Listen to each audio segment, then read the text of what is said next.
नमस्कार। जो हमने पिछले हफ्ते निश्चित किया था कि अगले हफ्ते से हम प्रारंभिक रचनानुवाद कौमुदी को शुरू कर देंगे पढ़ना, तो तदनुसार आज हम शुरू कर रहे हैं। तो चलिए शुरू करते हैं।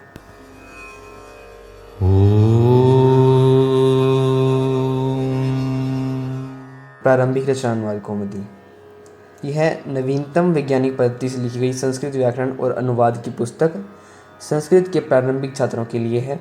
इस पुस्तक के लेखक हैं पद्मश्री डॉक्टर कपिल देव द्विवेदी जी आचार्य। आत्मनिवेदन, उन्होंने स्वयं के लिए निवेदन किया है। एक पुस्तक लेखन का उद्देश्य, यह पुस्तक संस्कृत के प्रारंभिक छात्रों की आवश्यकता की पूर्ति के लिए प्रस्तुत की गई है। किस प्रकार कोई भी विद्यार्थी 2 या 3 मास में निर्भीक होकर सरल और शुद्ध संस्कृत लिख तथा बोल सकता है, इसका ही प्रकार उपस्थित किया गया है। संस्कृत भाषा क्लिष्ट भाषा है, इस लोकापवाद का खंडन करना मुख्य उद्देश्य है। संस्कृत के प्रारंभिक छात्रों के लिए जितने व्याकरण का ज्ञान अत्यावश्यक है, उतना ही अंश इसमें दिया गया है। अनावश्यक सभी विवरण छोड़ दिया गया है। समस्त व्याकरण अनुवाद के द्वारा सिखाया गया है। रटने की क्रिया को न्यूनतम किया गया है। यह सरल भाषा है, मेरे अनुसार आपको समझ आ चुकी होगी, मुझे समझाने की ज़रूरत नहीं। उन्होंने फिर आके लिखते हैं पुस्तक की शैली। पुस्तक कुछ नवीनतम विशेषताओं के साथ प्रस्तुत की गई है। हिंदी, संस्कृत तथा इंग्लिश में अभी तक इस पद्धति से लिखी गई अन्य कोई भी पुस्तक नहीं है। जर्मन और फ्रेंच भाषा में इस पद्धति पर लिखी गई कुछ पुस्तकें हैं, जिनके द्वारा सरल रूप में जर्मन आदि भाषाएं सीखी जा सकती है। इंग्लिश तथा रूसी भाषा में भी वैज्ञानिक पद्धति से नवीन भाषा सिखाने के लिए अनेक पुस्तकें हैं। इन भाषाओं में भाषा शिक्षण की जो नवीनतम वैज्ञानिक पद्धति अपनाई गई है, उसको ही इस पुस्तक में भी आधार माना गया है। आगे देखते हैं। वे लिखते हैं अभ्यास और शब्दकोश। इस पुस्तक में केवल 30 अभ्यास दिए गए हैं। प्रत्येक अभ्यास में 20 नए शब्द हैं। इस प्रकार कुल 600 अत्यावश्यक यानी मौलिक यानी बेसिक शब्दों का प्रयोग विशेष रूप से सिखाया गया है।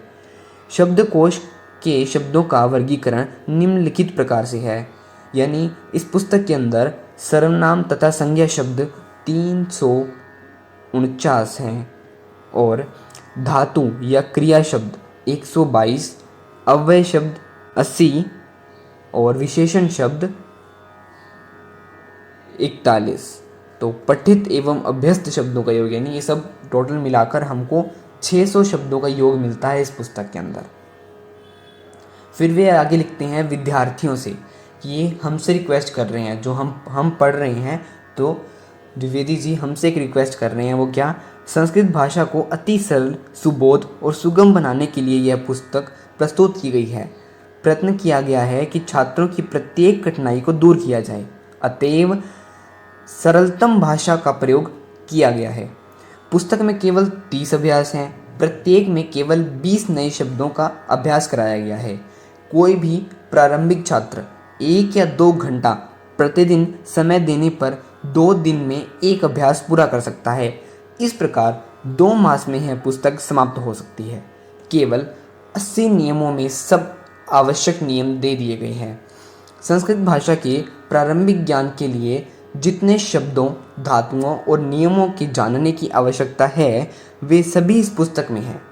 इस पुस्तक का ठीक अभ्यास हो जाने पर छात्र निसंकोच सरल एवं शुद्ध संस्कृत लिख और बोल सकता है।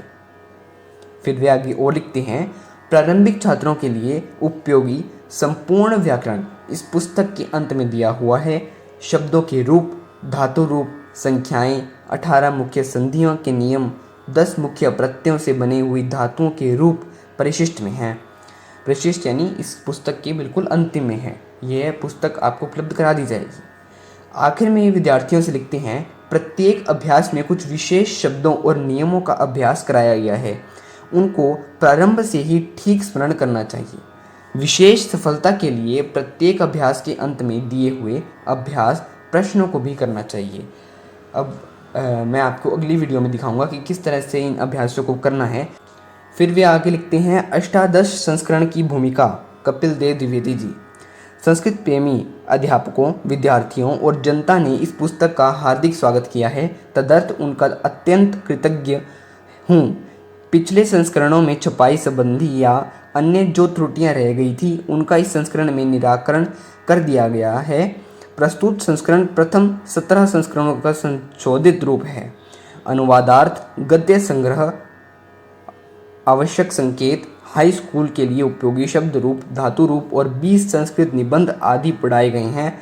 आशा है प्रस्तुत संस्करण विद्यार्थियों के लिए विशेष उपयोगी सिद्ध होगा। ये बता रहे हैं कि जो पिछले संस्करण थे, यानी जो पहले इससे पब्लिश हुई है, उनमें कुछ त्रुटियां थी, उनको एकदम सही कर दिया गया है और ये शानदार पुस्तक बन चुकी है संस्कृत सीखने के लिए। आगे भी लिखते हैं आवश्यक निर्देश।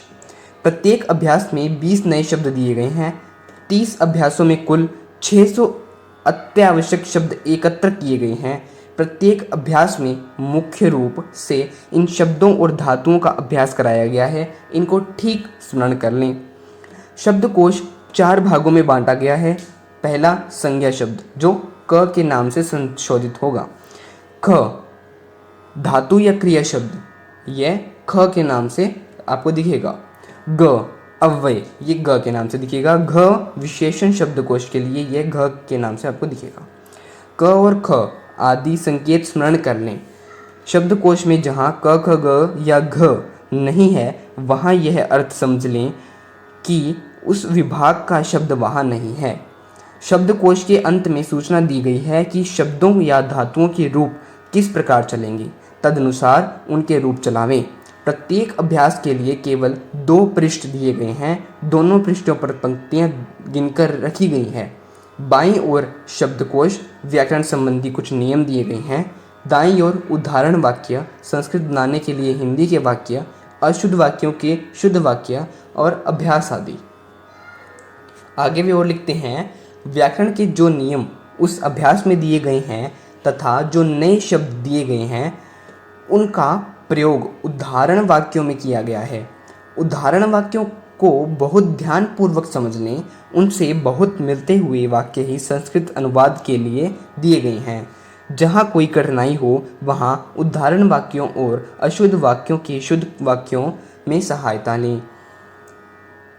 इस स्टार चिन्ह वाले नियम विशेष आवश्यक हैं। जिन अशुद्धियों का एक बार निर्देश किया है, बार बार उनका निर्देश नहीं है। राम, ग्रह, रमा आदि के तुल्य चलने वाले शब्दों के लिए प्रत्येक शब्दकोश में निर्देश नहीं है। उनके रूप तदनुसार चलावें। आखिरी वे हमसे आवश्यक निर्देश करते हैं कि सभी आवश्यक शब्दों और धातुओं के रूप पुस्तक के अंत में दिए गए हैं, उन्हें वहाँ देखें। 1 से तो 100 तक की गिनती, 18 मुख्य संधियां तथा 10 मुख्य प्रत्ययों से बने हुए धातुओं के रूप और संस्कृत में निबंध अंत में हैं, उनको वहीं देखें। आगे हम देखते हैं, ये है इसकी विशेष सूची कि किस अभ्यास में क्या दिया हुआ है। तो आप देख सकते हैं, यह है 1 से 10 अभ्यास के बीच में क्या क्या दिया हुआ है। 11 से 20, 21 से 30 अभ्यास हैं इसके अंदर। तो आज इस वीडियो में हमने प्रारंभिक रचनानुवाद कौमुदी की शुरुआती कुछ पृष्ठों को देखा और अगली वीडियो से हम अभ्यासों को पढ़ना शुरू कर देंगे। आप सभी का धन्यवाद।